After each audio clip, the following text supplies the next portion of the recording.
At this time, I would like to open a public hearing for ordinance for the MASC Setoff debt program. Is there anyone who would like to speak?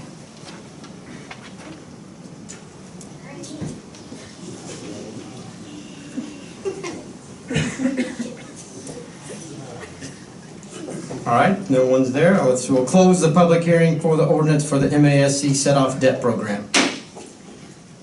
Second public hearing. Ordinance adopting 5% franchise agreement with Mid-Carolina Electric Cooperative. Does anyone would like to speak on this public hearing?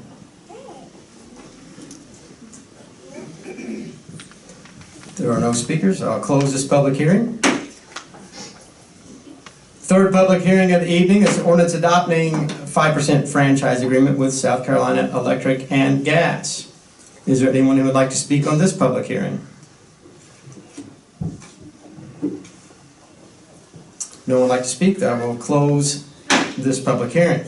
And call to order our regular council meeting November 12th, 2018, 7 p.m. Town Hall Complex, or 703.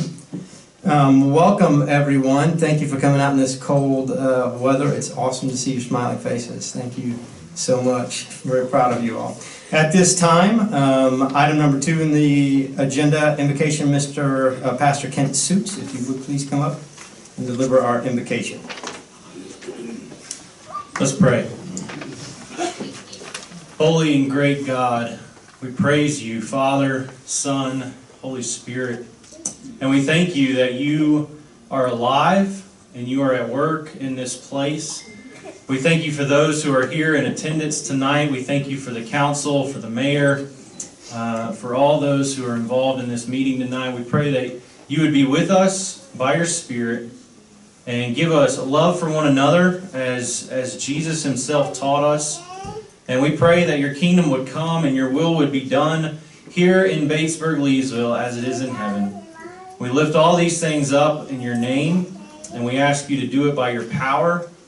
For yours is the kingdom and the power and the glory forever. Amen. Amen. Thank you, Pastor. At this time, item number 4, which is the approval of the agenda. Ma'am? Oh, pledge of allegiance. I'm sorry, I'm jumping ahead. Item 3. And if we would, Veteran Olin Gambrell, lead us in our pledge, please. Before we say the pledge, I want to thank each one of y'all for coming out tonight. Also, remember our veterans, the ones who are not here, will not ever be here, and the ones who are serving. May God have peace on them, protect them, and guide them. Our pledge. Pledge allegiance to the flag of the United States of America and to the republic for which it stands, one nation, under God, indivisible, with liberty and justice for all. Thank you, Mr. Gambrell, and thank you, young voices in the audience. That was awesome. Mayor, move that we motion to amend the agenda to move items 9A and B to right after item 5. Motion by Mr. Simpkins to move items, the new business items A and B right after item 5? 4, approval of agenda. Thanks, sir. Do I have a second? Second. Second by Mr. Gambrell. All in favor, raise your right hand. All opposed? The agenda has been adopted with the change. So at this time, let's move on to the new business item A. Motion to approve agenda. Second. Oh, sorry. We actually have to, yes. And second to approve the agenda. All in favor, raise your right hand. And the agenda has been accepted. All right, now moving on to items A and B underneath new business. Item A, resolution recognizing the Batesburg-Leesville High School Panther Band. Now, come on up.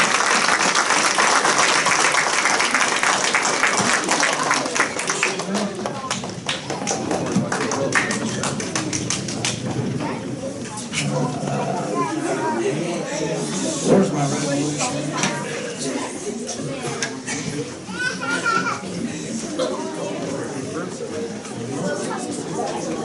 Oh, yeah.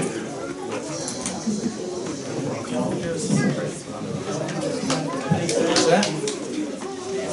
You guys want to do like kind of a horseshoe and a horseshoe? Like that? That way I can read this resolution.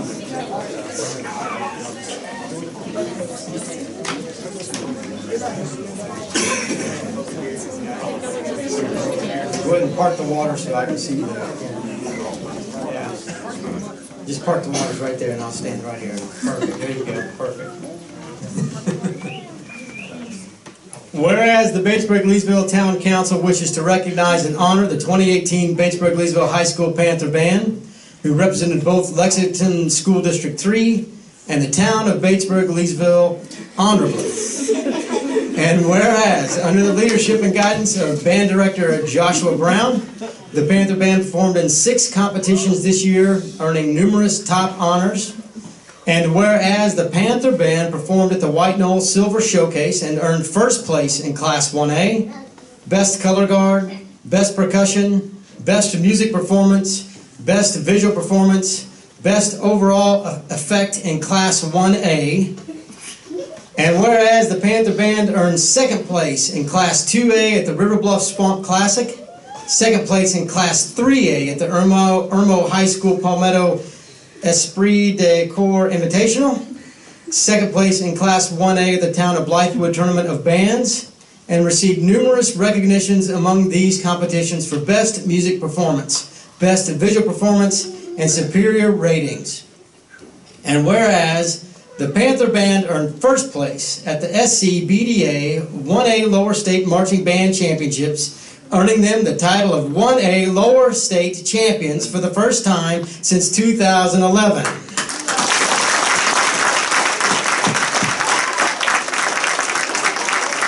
And whereas the Panther Band competed on October 27, 2018 in the SCBDA 1A Marching Band Championships and earned second place as silver medalist in the state, their highest honor since 2013.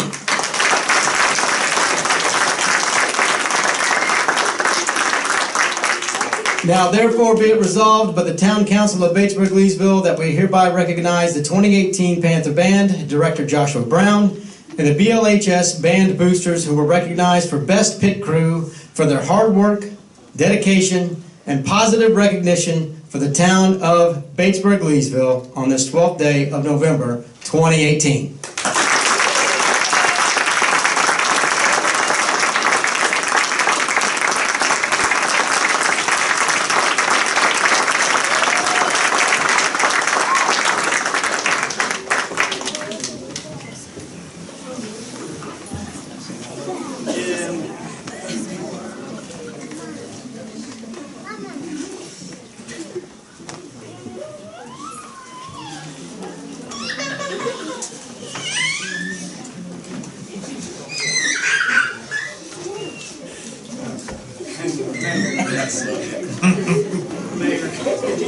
Yes.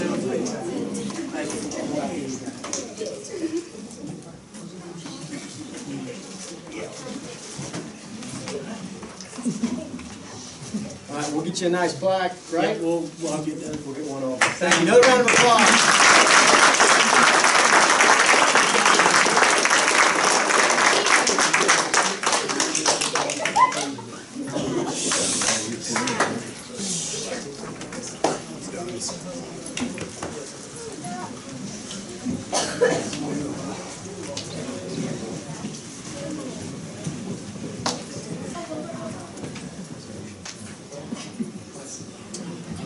And do I have a motion for the adopting the resolution for the Panther Band?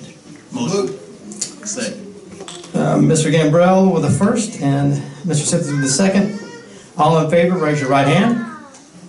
And the resolution passes unanimously. Thank you, band. Moving on to the next item, which is resolution recognize the BL Bantam Youth Football Championship. If boys, if you come up and stand up here about the same way. Boys and girls. Is there a girl? Any girls? Okay, no girls. All boys. I didn't know. Just didn't know.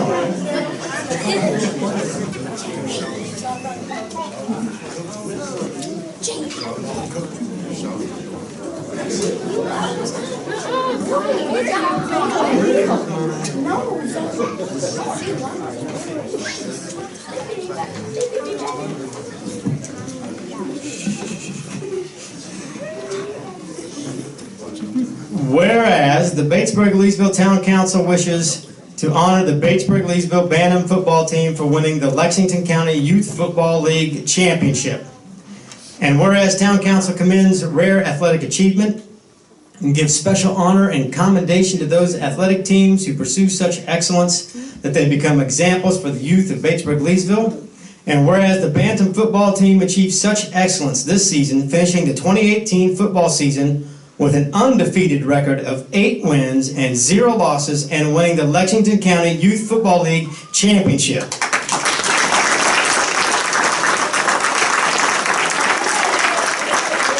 And whereas the Bantams led the league in offensive performance, defensive domination, and special teams precision, cementing this Bantam team's place in Lexington County youth football history.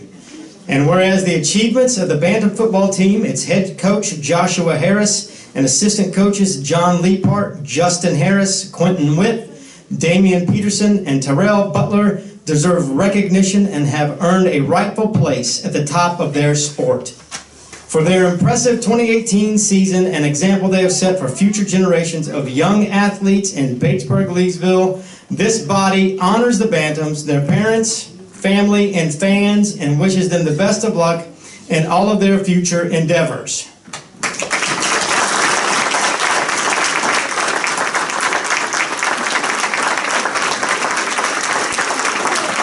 Now,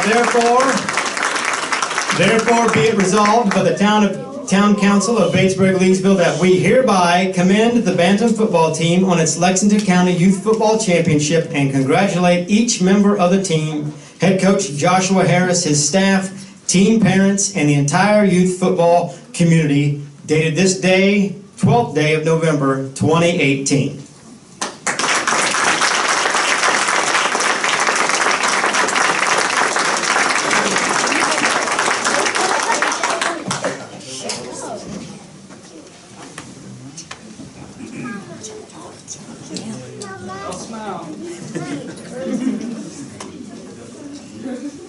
See his face.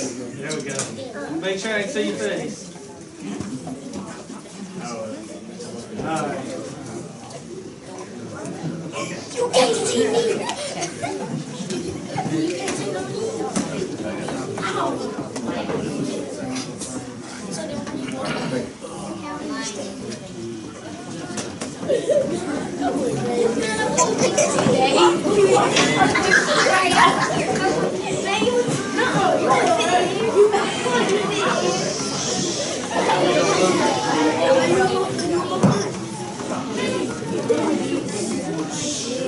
Do I have a motion to adopt the resolution? Motion to adopt. I have a motion by Mr. Sipikins. Do I have a second? Second. Any discussion? All in favor, raise your right hand. And the resolution passes. Way to go, Panther football. At this time, I will pause the meeting while those who would like to leave for the boring parts may do so. You're welcome to stay.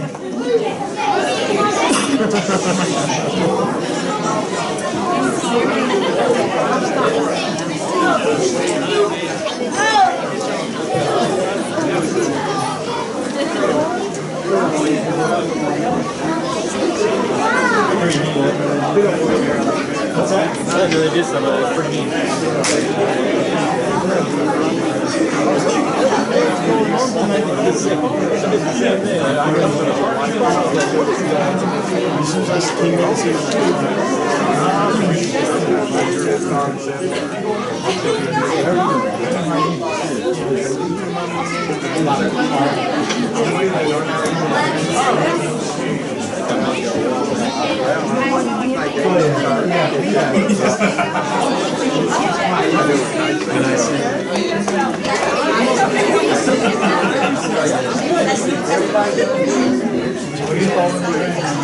Yeah, I know.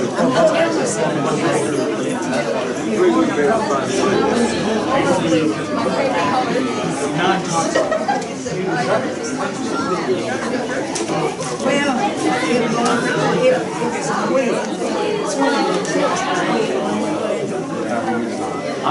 trying on these shoes, and I feel like I'm going to slip and fall sometimes.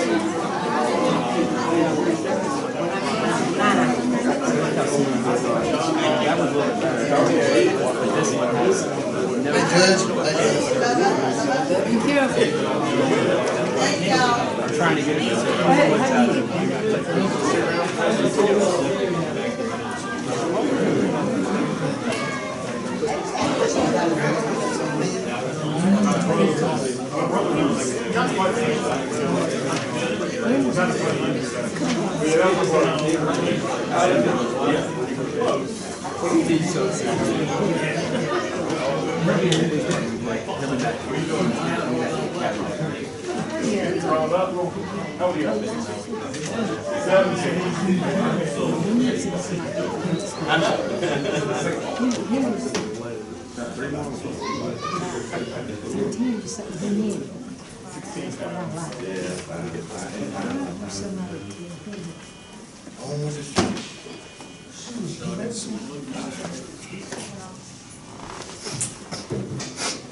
All right. At this time, I move on to item 5, adoption of the minutes. Item A, regular council meeting, October the 8th. Do I have a motion? Do you want to complete new business before we move on, sir? See? No, we only moved 2 items up. Thank you. Motion to adopt the minutes from the regular meeting, October 8th, 2018. So moved. Second. Mr. Prowse, and second by Ms. Hallman. Any discussion? All in favor, raise your right hand. All opposed? And the minutes for the October 8th meeting have been adopted. Moving on to the mayor's report, item 6A. The next regular council meeting will be December the 10th, 2018. Ho, ho, ho. Moving on to item B. Council committees report. Number 1, Central Midlands, the COG. Councilman Olin Gambrell, do you have a report from the COG? Yes, sir, they met in regular session. They put out the new Central Midlands Economic Development brochure. The official population for Batesburg-Leesville is listed as 5273. We have a life expectancy of 78 in our city. We had 7 single building permits and 4 commercial. I thought we had more than that. The Comprehensive Economic Development Study provides grants and funds to relation district communities to revitalize. This money is the towns and counties to apply for on an open basis. Long-term care Osmond program, they went over the 2 types of councils, the family and the resident type. Engineering office mini grant program, USDA energy funding to South Carolina official registered staff engineer office to compensate fundraisers and projects in engineering, efficiency, renewable energy, and alternative paths. The next grant is for $5,000, and this is for towns and high schools to apply for. And the next meeting will be Thanksgiving. Thanks, sir. That's great. Life expectancy is 78. And we will all defy that. Thank you. Moving on to item 2, Environmental Planning Advisory Committee, Councilman Jason Prowse. EPAC did not meet last month. They changed their regular scheduled meeting and pushed it back to 11/28, November 28th. All right, thank you, Mr. Prowse. On item 3, the Joint Municipal Water and Sewer Commission, the commission meet on October the 10th, and there were basically went over the impacts from Florence, and there were no major impacts for them. Limited electrical outage at a few, actually more than one site, 2 or 3 sites, but very limited. And they did a lot of prep for Hurricane Michael. Sending pallets of water to a few different places, and also went out to did RFP for expansion of their main office and facilities there at Joint Municipal, They did have one issue with some taste and odor complaint that was able to be controlled quickly and easily. They increased their monitoring, and a CL2 booster system, something like that, was put in place. Trying to think what else. It was about it. The next meeting for joint municipal water will be tomorrow at 5:30. Moving on to item C, BL Chamber of Commerce update. Mike Taylor, President of the Batesburg-Leesville Chamber of Commerce. Mike, thanks for being here. Thank you, sir. Other than our normal general membership meetings and stuff like that we hold, we had our annual fall fashion show on October 23rd, Tuesday evening at Southern Occasions. This year it was a jointly sponsored event with the Batesburg-Leesville Study Club. We had approximately 85 to 100 people there from the Midlands, and what was impressive is it was from Macon to Pekin and Swansea to Saluda to Columbia, just about. People from that area came to that event. It was real nice. Our next event was a joint thing with the town, which I just want to commend everybody on the Halloween on Main. That was a great event. I want to thank the town itself, their employees, the Chief Oswald and the police department, and everybody else connected with town. They did a super job. I've heard comments from way out of town that brought the grandchildren and the children to it, and it was a great crowd and a great event, and Batesburg-Leesville ought to be proud on that. On November the 6th, on a Tuesday, we had a ribbon cutting for Sweet Magnolia Travel. They are located 113B Main Street in the Leesville district. That was a nice event, and I reminisce that when I grew up, we had 2 theaters here, and how things in 5 dealerships and so forth, and I don't think we've ever had a travel agency here, so we must be growing, Ms. Luckadoo. So that was a great event. Tomorrow night we will have our annual banquet. Tom Ledbetter from Midlands Tech will be our speaker. He's Associate Vice President for the Center of Entrepreneurial Success and Community Engagement. This will take place at 10S Farms, and this will be, once again, our annual banquet and award banquet. The Ministerial Alliance will have its Thanksgiving community service on November the 18th, beginning at 6 p.m. at St. John's United Methodist Church. A monetary offering as well as donations of non-perishable food items and paper products will be gathered to give to Christian ministry on Summerlin Avenue. And then I see that the town manager has it down there too. Our annual Christmas parade and tree lighting will be Sunday, December 2nd, beginning at 5:30. And we have a meeting Wednesday morning to confirm everything on that. Thank you, Mr. Mayor. That's our report. Thank you, Mr. Mike. That finishes out the mayor's report. Thank you very much, everyone.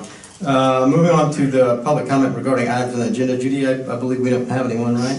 Yes, Judy, thank you. Moving on to item 8, unfinished business. Item A, second reading ordinance for the MASC Setoff debt program. Do I have a motion? So moved. Motion by Mr. Prowse to approve the second reading ordinance for the MASC Setoff debt program. Do I have a second? Second. Second by Mr. Simpkins. Any discussion?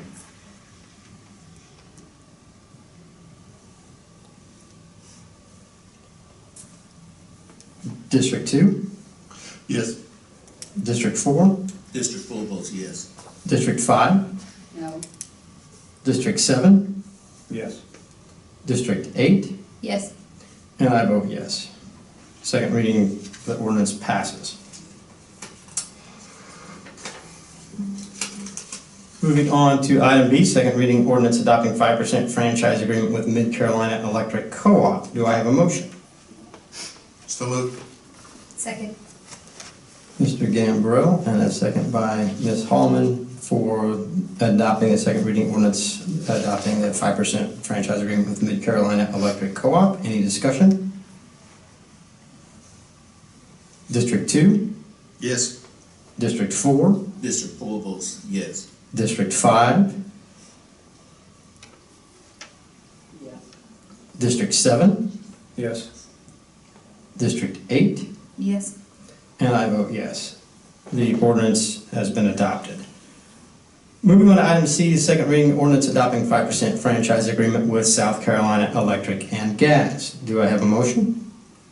So moved. Second. Motion by Mr. Simpkins and a second by Mr. Gambrell to adopt the second reading ordinance 5% franchise agreement with South Carolina Electric and Gas. Any discussion? Mr. Mayor, Yes, sir. in the event that South Carolina Electric and Gas is sold to anyone, does this automatically roll over? Mr. Manager, if you would answer that, please. We asked that question, and yes, it would. Thank you. Any other discussion?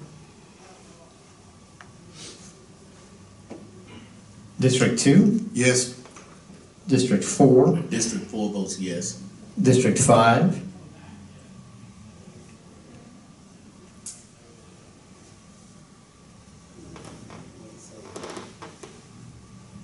District 7, Yes. District 8, Yes. and I vote yes. The second reading ordinance has been adopted. Moving on to new business. Item C, approval of an automatic aid agreement with the Ridge Spring Fire Department. Do I have a motion? So moved. A motion by Mr. Proust to approve an automatic aid agreement with Ridge Spring Fire Department. Do I have a second? Second. Second by Ms. Hallman, and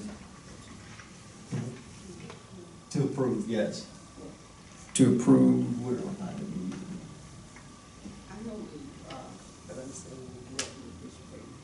Right, and this, and let's begin discussion now. Yeah, we'll discuss now. I'm gonna ask Chief Hendricks to come up and talk about this automatic. Thank you very much, thank you.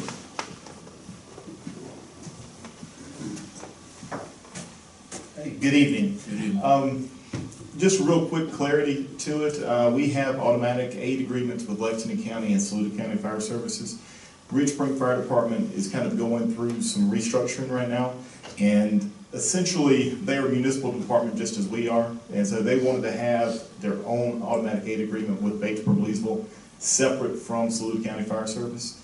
So this is just adding one more automatic aid agreement. It would not change our response. We respond to them automatic already through our aid agreement through Saluda County. But it helps them with their ISO score to have Batesburg-Leesville specifically as an automatic aid company.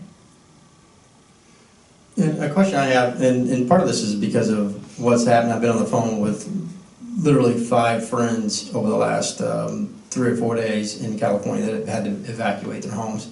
And none of them actually, they've all still have their homes as of today, which is a blessing. It's kind of crazy. But I guess, you know, if we're in Ridge Spring and then my house catches on fire, what happens in that scenario?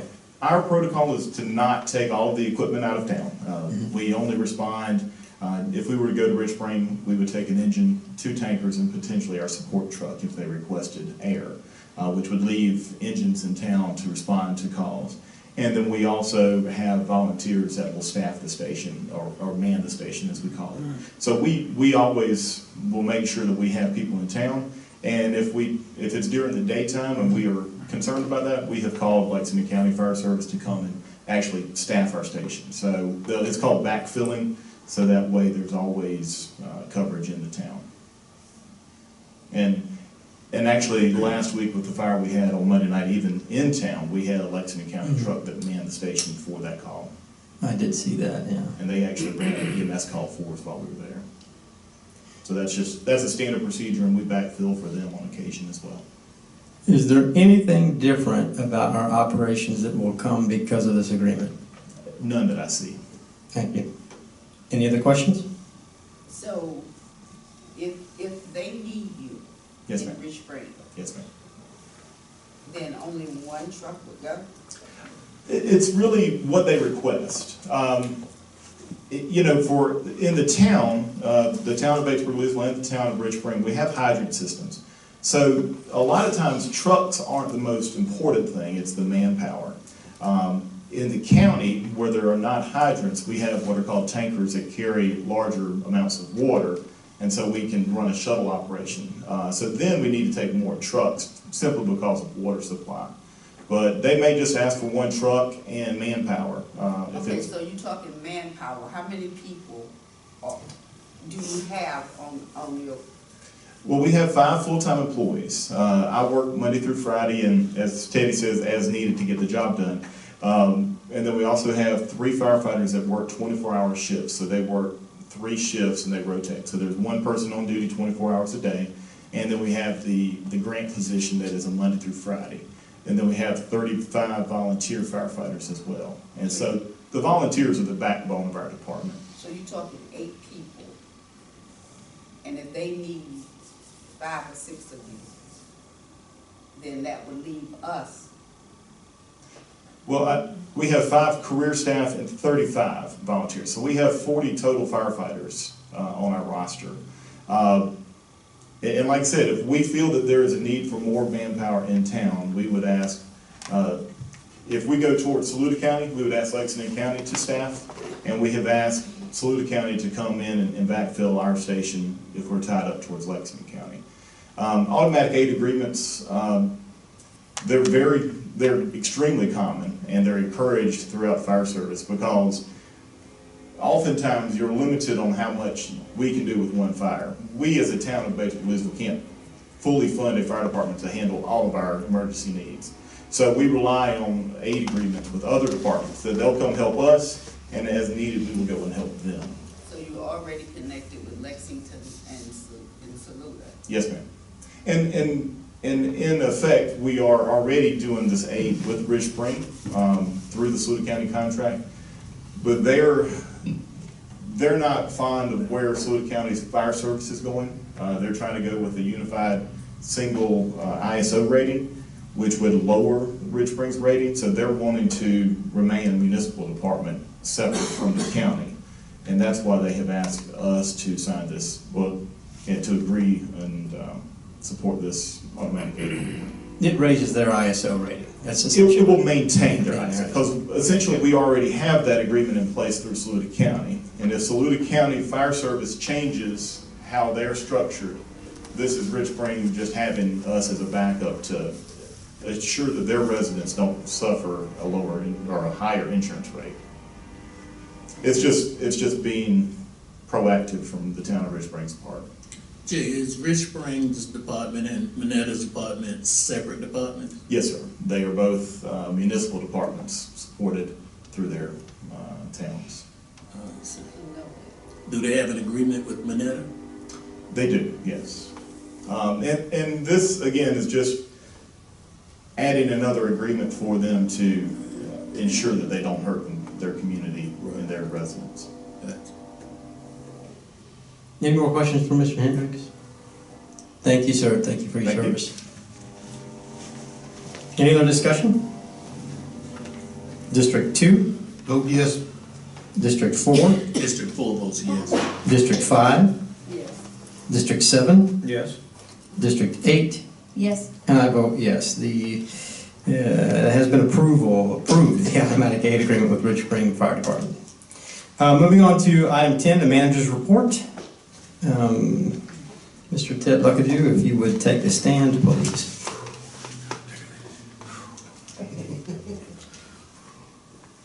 Stop drinking soda, too. I'm going to tell your mother. Oh, man. With the time change, I need more of it, really.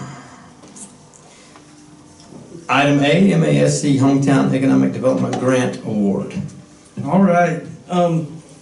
We have received notification from the Municipal Association. We were one of 13 municipalities selected to receive the Hometown Economic Development Grant for this year. It is a $25,000 grant. To recap, what we applied for, it's to perform a master plan study of both the downtown historic business districts, both town-owned parks, and the historic Haynes Auditorium to look at converting it into a performing arts theater. The money is available at this point for use. It is a reimbursement grant, which means we will have to spend the $25,000 first, then we apply to get the funds back from the Municipal Association, and those will be sent directly back to us. We are currently in the process of drafting the request for proposals to put out on our website, as well as the South Carolina Business Opportunity, better known as SCIBO website. We will do a 30-day response once we are complete with the draft for that. And after 30 days, we'll get all the requests for proposals and all the submissions gathered and bring it to council to make a decision on the firm that we want to select to perform this study. We'll certainly keep you posted once we get that on the website in SCIBO. Thank you. Moving on to item B, Justice Assistance Grant Award for High School Resource Officer. Another grant, another bit of grant good news. We hired the new school resource officer for the high school this year. I've already purchased the vehicle and that employee is working, but we did receive notification that we got a $94,138 grant for the high school SRO position. And that includes all the new equipment, to include the vehicle, uniforms, and personnel costs for that position. This is a one-year grant. It is not a multi-year grant. However, in speaking with Chief this past week, we do intend to apply for this grant again next year to see if we can be awarded that as well. But it is a one-year grant, which the great thing about the first year, it can assist with that capital cost. I have reached out and notified Dr. Gary about the grant, that this is a 90%, 10% grant. But our agreement with the school district is 75-25, and Dr. Gary said he would be more than happy with this grant to take the 75% of the 10% we're going to have to pay combined this year. I have not had a chance to do the numbers on this. The school district has already submitted their first quarter reimbursement back to the town, so we may actually have to give them some money back at this point. So, got to work through all the numbers. We are also working through some grant difficulties because we've already hired the position and already purchased the vehicle prior to being notified about the grant. We're having to jump through some obstacles with the state. Because typically they like for you to do it after you've been awarded the grant. But they understand that we had to get that position started. So we're jumping through those hoops to see if we can get it done. Item C, CDBG funding for Brody Mill Pump Station. Okay, some more money for the town. The Community Development Block Grant staff has unofficially given us some excess grant money that they had come available from other projects that have gone under budget. They have pulled a bunch of different projects, excess funds together, and they've told us that they are asking County Council for $240,000 for the town to be applied towards improvements to the Brody Mill Pump Station. Right now, they are currently in a 30-day FONSI, which is their public notification period. At the end of that 30 days, they will make the recommendation to County Council for approval of the $240,000 towards that project. It will replace the 1963 pumps that still exist in that pump station today that have been rebuilt many times. It will also replace the existing control panels and electrical equipment, and it will install remote monitoring and SCADA equipment, which we currently do not have at this time at that pump station. Once County Council approves, we will bid the job on SCIBO and the town website, to which if any additional funds are needed over the $240,000 plus our 10% grant match that we will be required, we will come to council with to select the contractor as well as approve the funds for that project. What is the projected county council date that they're going to take it to?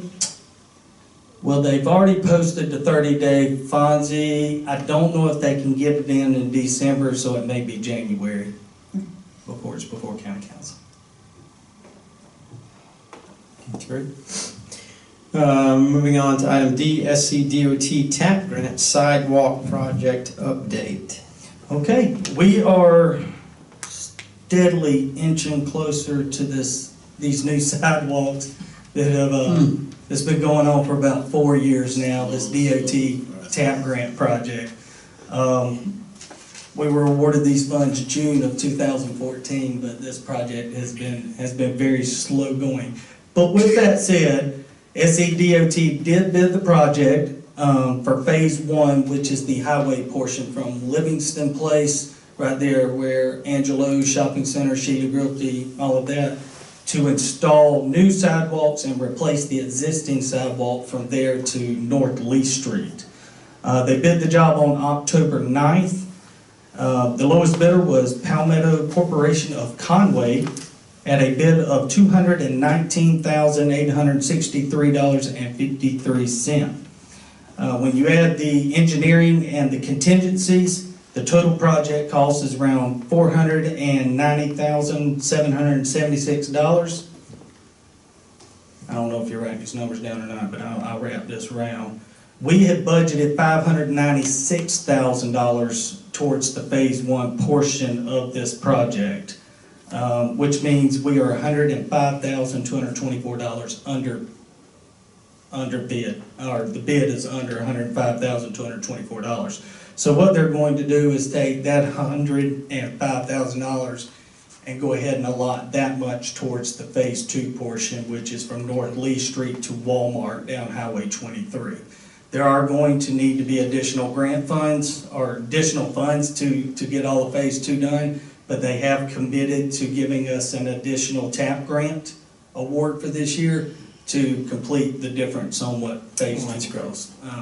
We can't apply for those additional funds until phase 1 is 50% complete. So, construction is estimated to begin January 19th, and they have a completion date of phase 1, June 30th, 2019. Okay. Moving on to item E, annual Christmas parade tree lighting event.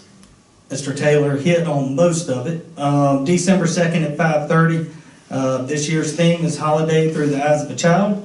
I had put out email if you were interested on riding on the town float that day to let me know. So if you can let me know as soon as possible, even if it's a no, yes or no, that way I can account for how many we have. It may be that we move to a vehicle and not a big float, or we're going to have to make a decision on what size we need to go depending on how many.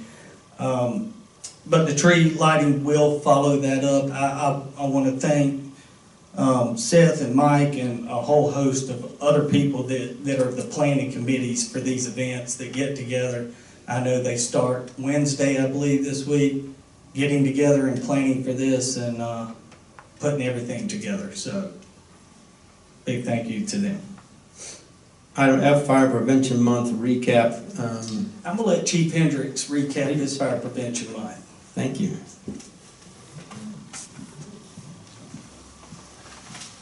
All right, hello again. Just a quick recap. October was Fire Prevention Month, and we had a few challenges with the weather that postponed a couple of events, but when it was all said and done, we were able to do fire prevention for all K-4 through 5th grade students at the B&L schools and King Academy, so that was about 1,200 students total, as well as a couple other smaller events. I calculated 53 trips through the fire safety house for me alone, so that's over 12 hours or 13 hours of crawling around in a small fire safety house. So my knees were sore, but it was well worth it. And you know, every year we do focus on October, but we do spread some other activities throughout the year.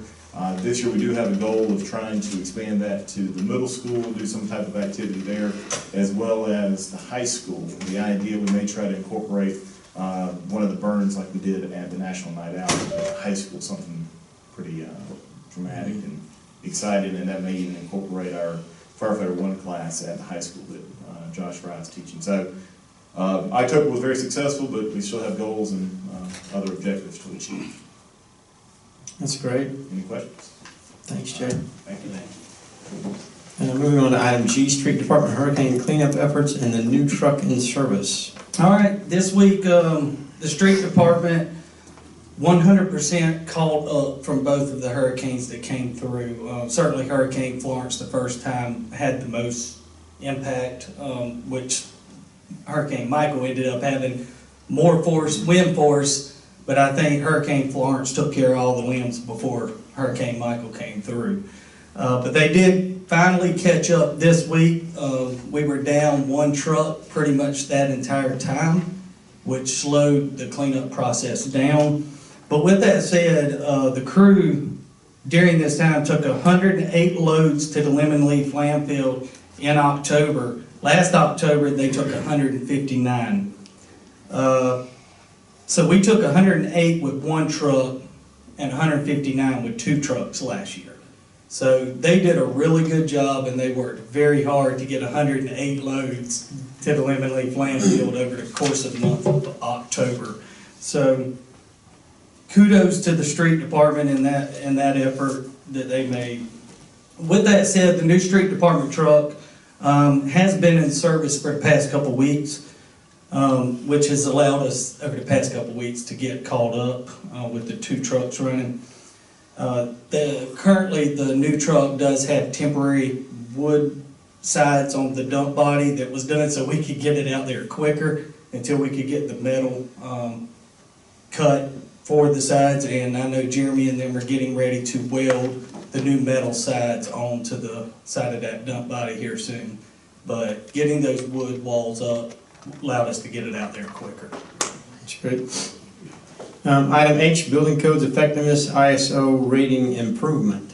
I have to be honest, I knew ISO existed, and I knew it existed for fire service, but up until they came in and said, we want to evaluate your building code effectiveness ISO rating, I did not know that existed, but we did go through this process. Every 5 years, the building code effectiveness, as well as every 5 year, the fire rating is evaluated. A couple months ago, the ISO staff came in to perform the survey, and they looked at our permitting process, our inspection, our plan review processes, our ordinances and codes that we've adopted and put into place. Just to be clear for everybody what ISO is an insurer-supported organization with the primary mission of providing advisory, insurance, underwriting, and rating information to insurers. Insurers may use both building code effectiveness rating and fire ratings as a basis for credits used on people's insurance premiums. So what I would say is, for the public is to, and for everyone, is to check with your insurance company. I can tell you most insurance companies use the fire ISO rating, but check to see if they use the building code effectiveness rating as well. The reason I'm saying that is our residential ISO rating for building codes effectiveness did improve from a 5 to a 4 with this survey, and our commercial ISO rating improved from a 6 to a 4. So it's like golf. The lower the number, the better. Exactly. So I would encourage people to check with your insurance company to see if they use the ISO rating for building codes as a basis for credits on their insurance. All right, thank you. Moving on to item I, water project RFQ for consulting services. Okay, the request for qualification for consulting services has been put on Skibo as well as the town website. This is for the water project. Those that we listed, we wanted to have studied further. It is set to close, and submissions are due to us from interested consulting firms by December 4th. We will review those, and we will bring those to council for discussion. Again, this is going to be a request for qualifications, not a request for proposal. So we will look at the qualifications of these firms to see who stands out and have discussion on who we would want to select. This will not include pricing. Once we select the firm, we will negotiate with that firm on the pricing. And we can move forward with interviewing 2 or 3 consulting firms and then obtaining bids from 2 or 3 to make it more competitive. So it will be bidded out? It will. It will. The scope of the consulting services, as a reminder, is to provide us with a scope of work, cost estimates, and financial analysis for a full purchase of water from Saluda County Water and Sewer Authority, Joint Municipal Water and Sewer Commission, and to continue with raw water from the lake with improvements to our current water treatment plant. That's it. All right. Item J, CDBG sewer lift station improvements update. We are nearing the end of updates regarding the sewer lift station, CDBG funded, grant funded sewer lift station improvement project. It was $403,000 worth of work to 4 sewer lift stations that installed new control panels and 2 new generators at 2 of the locations. At this point, we have several punch list items that need to be cleaned up and completed by the contractor. The SCADA systems are being installed on lift stations to give us the remote monitoring capabilities at those stations. And we have submitted a change order to the CDBG staff. One of the lift stations had damage occur to the electrical meter box on the outside of it, the SE&G box. I believe it was during the hurricane, Tim, did that happen? It was a down tree that caused it, I'm not sure. So a tree fell and the meter can on the outside got damaged. And so we did a change order to have that meter can replaced. Also to have 2 deteriorated pipe spools fixed and to do some painting of the piping inside of the lift stations. So we are still waiting to hear from CDBG on that change order approval. Okay. Item K, SC DHEC inspection results from the wastewater treatment plant survey. And I'm going to ask Mr. Tim Shumpert to come up and explain this and talk about it. Okay. Thank you, Mr. Shumpert. Thank you. Welcome. Good evening. We recently had an inspection at our wastewater facility. It was a compliance audit and sampling split that they did for our staff along with the facilities inspection. And as far as the sampling and meeting our DNA requirements, as far as the laboratory work, everything went well with that. But they sent a letter back here about 2 weeks ago with an unsatisfactory rating in our wastewater facility because of some equipment issues that we had. We also had a solids release sometimes in the middle of the summer because of the power outage. Our return pump station didn't come back up once commercial power was reestablished. It was after hours, and there was no notification on that piece of equipment to let the staff know it was out of service. So that's why they came. Anyway, with that being said, they issued the unsatisfactory rating on our wastewater facility. And one of the biggest things they got us on was the influent pump station, which uses screw pumps to lift our influent coming from a town, the wastewater, into our plant for treatment. Those things are about 30 years old, and they just worn out and start to separate a little bit, and there's a lot of gap in there. They lose a lot of their water as they go down. They have to work very hard. Those things have been running nonstop for 30 years. One of them has, there's 2 of them. Now, those things that were replaced recently, or no, these are the ones that These haven't been replaced. These have not been replaced. No, that was some of the work that we had discussed in, I think, a work session early in the summer. Some of this work, and some of it's been identified in PER for replacement, part of a future project, per se. One of the other things they got us for was... You said they haven't been replaced in 30 years? No. What's the life expectancy of those pumps? Well, probably 25 years. 25. Okay. Overdue, so. With that being said, there was something to, we put in a line feed facility about 3.5 years ago because we were having some alkalinity problems, which is part of the treatment process. And they came in there, and we don't monitor, we don't have any monitoring equipment in our aeration process. So with that being said, we don't monitor DO, which is dissolved oxygen, and we don't monitor pH.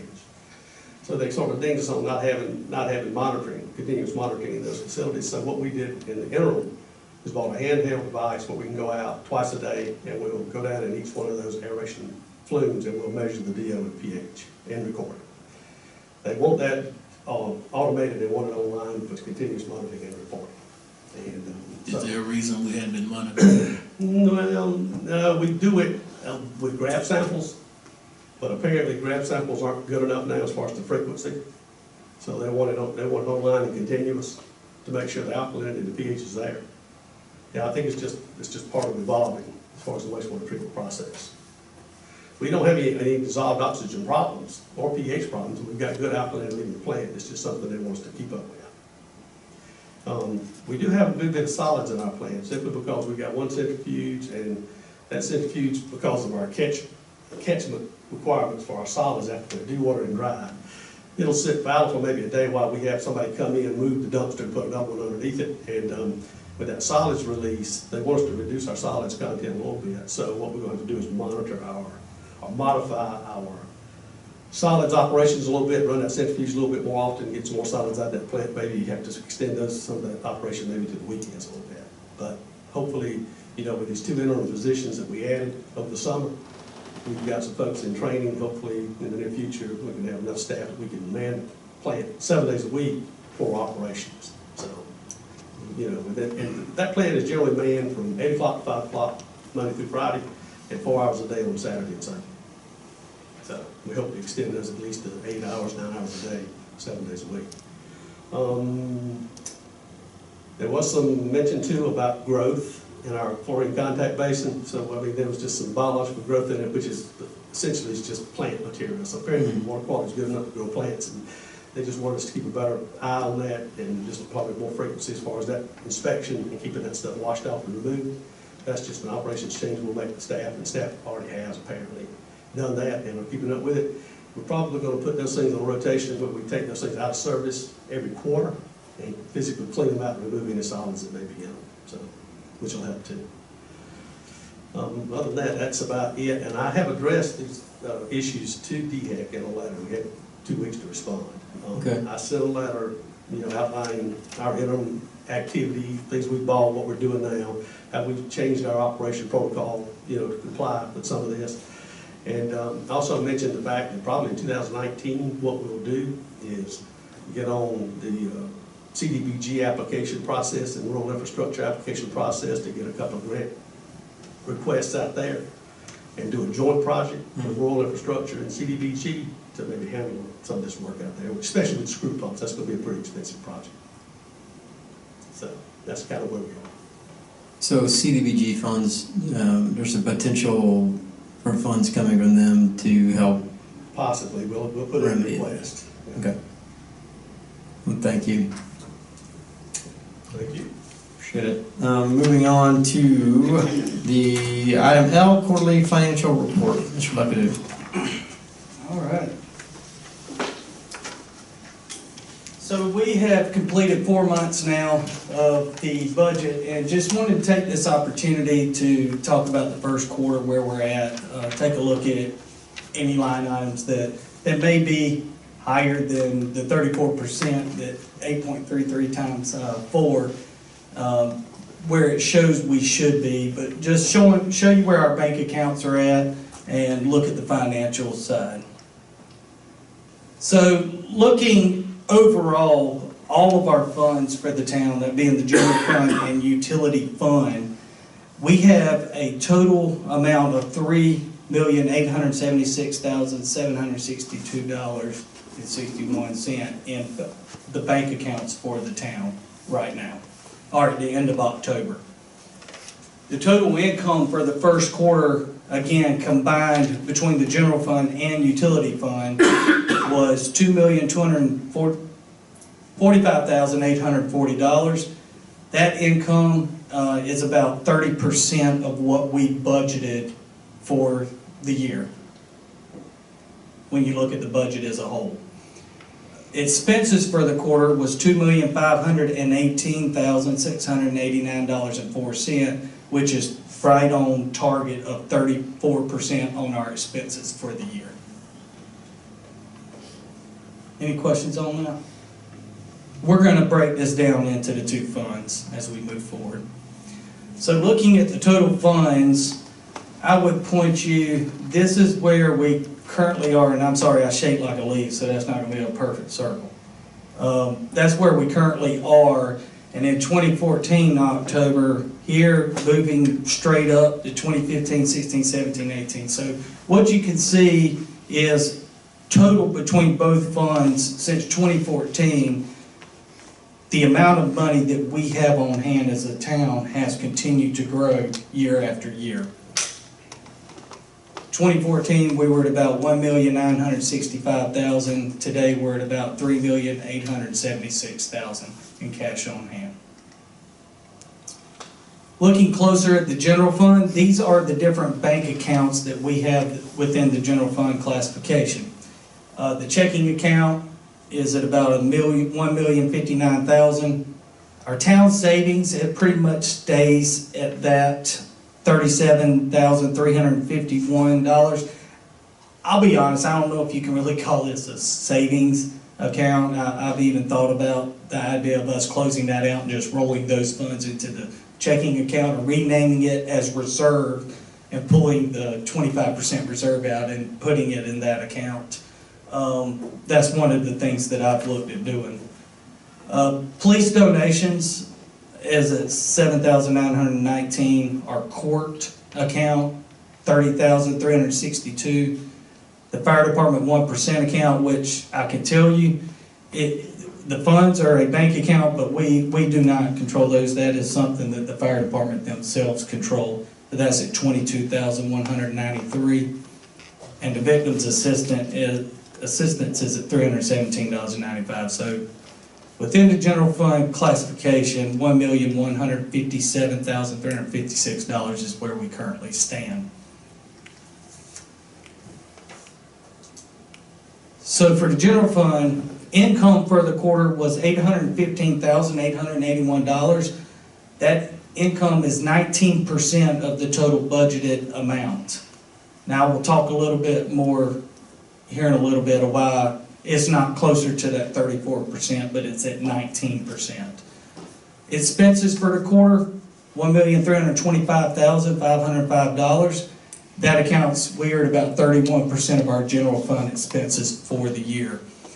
For the first 4 months, if all your revenues and expenses are consistently on a monthly basis, it should be around a 34%, but all of our revenues are not consistently turned in on a monthly basis, and our expenses, sometimes some are once a year and some are paid monthly. So not everything's going to reflect 34%. Looking at the total funds for the general fund, one of the things that stood out to me was, here we are, the blue X right there. If you will notice, the yellowish 2017 line is about $131,000 more last year at this time. Well, I got really curious as to why we're $131,000 behind where we were last year, because if you look across each of the years and each of the months, we've either remained consistent with the previous year or seen increases. So the $131,000 really kind of caught me off guard. So in looking back, looking back from 2017, we were $131,920. Here are the things that I found that can reflect why we are. Last year in 2017, we had received $13,958 in cable TV franchise fees. We have had delayed receipt this year and have not received any cable TV franchise fees up to this date by the end of October for this year. So we're almost $14,000 behind. I will say we have received them this month, the month of November, but they are not reflected in the first quarter. We've had delayed receipt of state collected revenues versus last year. Last year we had local government funds received by October, accommodations tax funds, and merchant inventory funds from the state. We had not had all of those funds received like we did last year by the end of October of this year. They're just a little bit delayed getting here. The PD fines and forfeitures are down from where we were last year. What I would contribute that to is we have a lot of new officers, and a lot of them have been going through the police academy over the past few months, so we have been a little bit shorter on staffing. So that has likely led to some of our fines and forfeitures being down. Last year in September in the first quarter, we did receive a DHEC grant reimbursement of $28,766. That certainly, we didn't get another one this year, so that put it almost $29,000 in the first quarter in more revenue last year. And also AT&T for phone lines that had been overpaid on in the PD for some time, got a reimbursement for a little over $6,000 for that. And we've had unexpected purchase of the street department dump body truck of $11,000, and we have also purchased the PD SRO vehicle since July 1, $37,533, and for that and everything. Last year in the first quarter, we had no capital purchases. So all of that, when you add it up, accounts for about $191,790 difference between last year's October and this year. So that explains why we are down this year versus last year. We do expect it to balance back out as we continue through the budget. Oh well, that is small. Seth, can we increase the size on that at all in any way? We'll try. Give us one second. I want to see if I made the numbers a little bit bigger.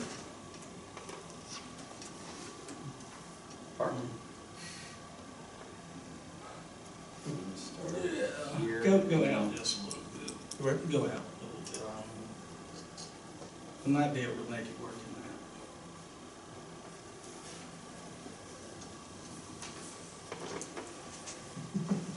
Just go back and forth if you like. that. Go out one more. Yeah. Can we make that work? Can y'all see that? Okay. Mr. Gambaro? See what? Can you? I put you a chair right up here. That's better. Is it good? Okay. Everybody up? Sure. Can't see it? Okay. Well, I'm going to be pointing and highlighting. The things in yellow are what I'm going to highlight. So I'll be explaining all this as we go.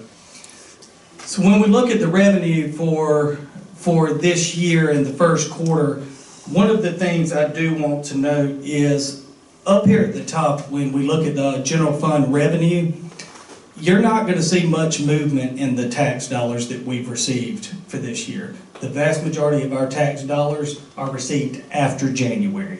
That's when we really start collecting a lot of taxes. So it'll be January before we see a lot of movement on the tax stuff. Business license, again, January until July is the business license season. We will see the bulk of that come in January and February, and then the last remaining $400 and something thousand bulk will come in June of this year. Franchise, SC&G franchise fee payment at 100%, they always pay us the entire amount that they're going to owe us for the year in July. They send that in one bulk payment, whereas if you see Mid-Carolina, they like to pay us their bulk at the end of the fiscal budget year. The special revenue line item, I'll get to that in just a minute. Was it going to zoom out every time? I think you advanced. I did advance. There we go, that's good.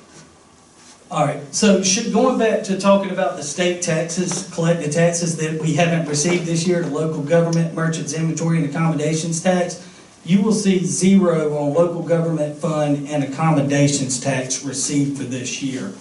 As a matter of fact, the merchants inventory, we did receive that last month in the month of September.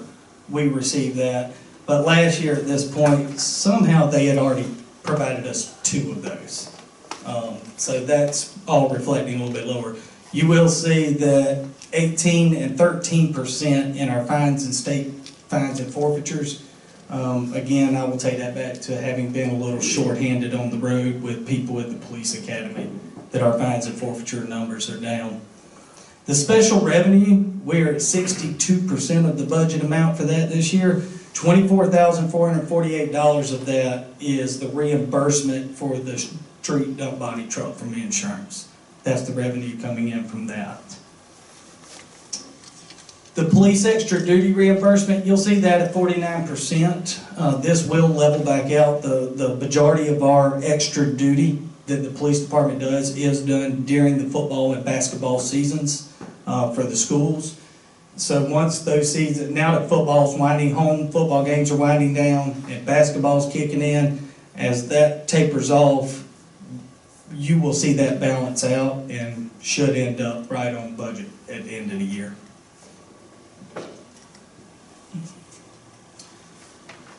Moving on now to expenses within the general fund, wanted to highlight the administration department's employee training and travel is currently at 57%. The majority of our staff's municipal training is with the Municipal Association of South Carolina, Human Resources affiliate program, business license official affiliate program that they have, and utility billing conference. The majority of those are attended in the fall and are held in the fall. So our staff has really been training the first part. That will balance back out as we move through the budget. The administration, computer and materials, I will tell you throughout the budget, a lot of computer and material line items and maintenance contract line items are going to reflect higher than the 34%, but that's because we pay a lot of our contracts early in the budget year, July and August, for the entire year. They're maintenance contracts that we have that are paid up front. Fire, another thing to note is the fire and casualty insurance, general liability insurance, and your vehicle insurances will all reflect around 45 to 55% for the most part. That's because they're paid twice annually. We pay once at the beginning of the year, and we pay again in January. We will pay the second payment on that. So that's kind of through each of the budgets within the budget. The workers' comp, you'll see a lot of those at around 25% because they are paid quarterly each year. So that'll be something that's consistent through each of the budgets as well. Group insurance for the fire department, it is a little bit high right now, but that's because we pay up front a insurance for the volunteer firefighters. It's a South Carolina Fire Insurance. It's through the firefighters. It's through the Firefighters Association. We pay an upfront insurance separate from the full-time medical insurance at the beginning of the year, which is going to have that number higher, but it should stabilize out as we move through the budget. Fire prevention, we did go over about $364 on that line item. Chief Hendricks and I will try to dissect that and see what we can find out about it, and if there's something we can take or reduce down on another line item, we will have that conversation. On the maintenance contracts, computer and software and the telecommunication, again, each of those are really maintenance contracts, software agreements, a lot of money that's paid up front in the budget year. So those should level out as the year goes on. Police department overtime, which also includes dispatcher overtime. We have been short 2 positions in dispatch, which is leading to more overtime for the current dispatchers that we have. As well, having been short on the road for a period of time, that was leading to more overtime by police officers. So that number is at 52% of the budget for this year. We are still down dispatchers, and if you know anybody that's interested in police dispatch, we are looking for some quality applicants to be dispatchers for the town. For as far as patrol officers, we are in pretty good shape at this point with patrol officers, and most are getting through the police academy. Dues and subscriptions for the PD, 73%. A lot of that is the South Carolina Law Enforcement Officers Association dues. Is paid on every officer at the beginning of the year, budget year. Again, maintenance contracts for the PD, a lot of those are just paid up front for the entire year. They're not paid monthly, so that's at 59%. Uniforms, chief is more than happy around the month of October and September to go through and make sure all the officers got some new updated uniforms. So everybody gets some new pants and new shirts for the year, but also outfitting the new officers that we've hired into their uniforms. So that's at 71%, but again, every officer is purchased their new uniforms for the year here in the fall. So that will level out as the year moves on. Professional supplies, that's updated law books that Chief purchases every year to make sure we have all the new laws that have been amended over the past year into those books. So that's at 58%. Sidewalks, you will notice we are 137% over budget, $7,440. What that is carryover grant, or carryover seat fund project, the repair of all the existing sidewalks that we had in town when we did the $40,000 sidewalk repairs. We had to make payment, the final payment to CBD, the company that did the work, after July 1. So that reflected in this year's budget, but that is from a previous project. And we did have 100% funding reimbursed to the town for those costs. So it reflects like we overspent $7,740, but from a cash flow standpoint, we were reimbursed 100% of funds for that. Lemon Leaf landfill maintenance, you will notice we are over budget $103. The landfill fire was a big portion of this. We spent right at $680 replacing foam for the fire department that they needed to use to extinguish this fire. So we weren't going to make the fire department take it from their budget for this year, so we used David's budget to compensate for the replacement of that foam. Capital, you will notice, one of the things I wanted to point out in the street department capital is currently over $5,187.40. That we budgeted for $30,000 for a landscape truck this year for the street department.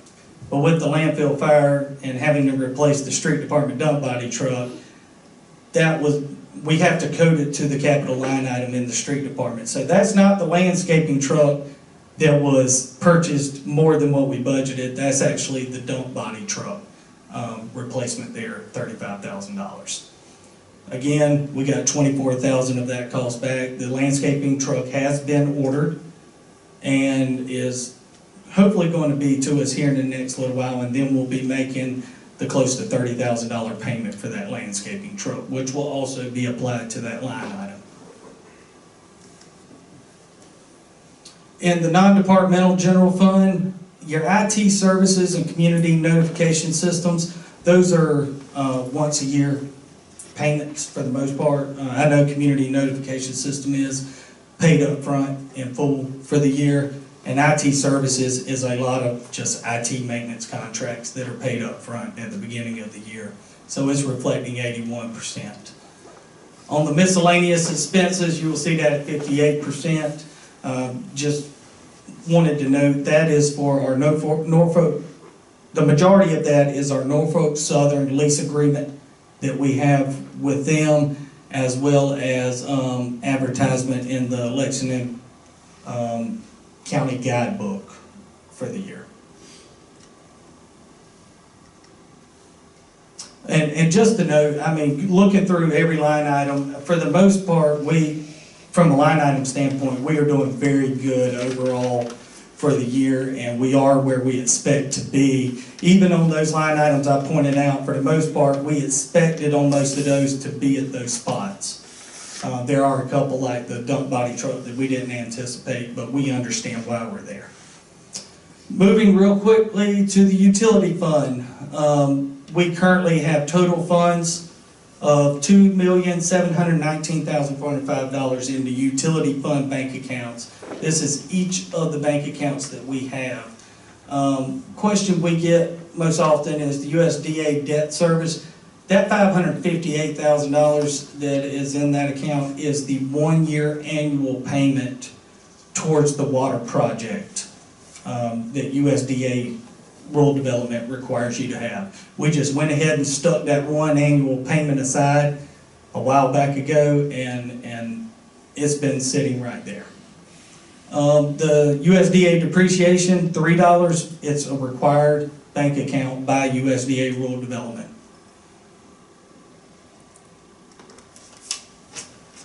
So the income for the quarter on the utility fund, $1,428,000, which is 46% income from what we budgeted for income. We are on the higher side at this point for income, but we're just coming out of peak season. Things are going to taper off a little bit on the water and sewer sales. As we enter the winter year, there won't be as much use. So we do look for that to level back out. Expenses for the quarter, $1,189,585. That is approximately 38% of our budgeted expenses for our budgeted amount. Looking now, this one is a little bit more cleaner than the general fund graph, but you will see right here is the end of October going down to the October 2014 and the progression that we've had in funds for the utility fund since 2014. We're currently at $2,719,000. Back in 2014, we had a total of about $881,774. Now, real quick, to hit on what has led to the majority of that growth. As a reminder, we put $51,000 every month into the reserve account, which is accounting for our annual payment for the water project that's going into the capital improvement reserve account. So that has really been building over time, which has built the majority. But when we did the base rate increases, that contributed to it, and we've cut some of the spending in those departments as well. That's helped with that. Hitting some of the highlights of the line items. Again, our water sales, our Ridge Spring. Briefly, please. Yes, sir. Okay, I'll start lumping together. Thank you. When you look at our water and sewer sales, we're on the higher side. Like I said, I do anticipate those leveling out. We are higher than expected on the water and sewer taps and impact fees on the revenue side. And here's our bank interest. We have done around $6,652 in interest with the new sweep accounts since this budget year began. We originally were losing about $1,000 a year. Again, IT services, like I noted on general fund, community notification system, and miscellaneous expenses all have the same description of what I described on the general fund side. Gilbert Summit water purchase at 44%. Peak season on our lake system, more people are living in their lake homes during the summer months, using more water. We do anticipate that leveling back out with the winter months. The annual DHEC monitoring, that's a once a year, paid around August payment. Chemicals are a little bit high right now, but we buy in bulk. We don't buy consistently every month with chemicals. Typically we buy in bulk, and so that levels out, then it may get higher, and then it levels back out, fluctuates. Postage, same concept. It's not every month. We will add $500 to the postage machine, and it'll last us for a while.